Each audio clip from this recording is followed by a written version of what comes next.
Today I'm going to be picking this Yale high security Dimple Padlock. Here's the key. Works fine with the key. There we go. Close view of the key.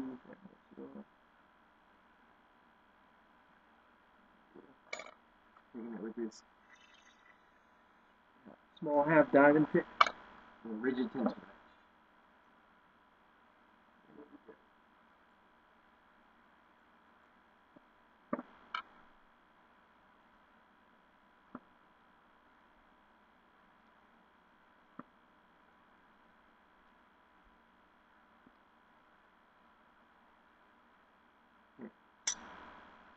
There it is. This is a nice lock. It has a bunch of spool pins in there because I keep on getting hung up with the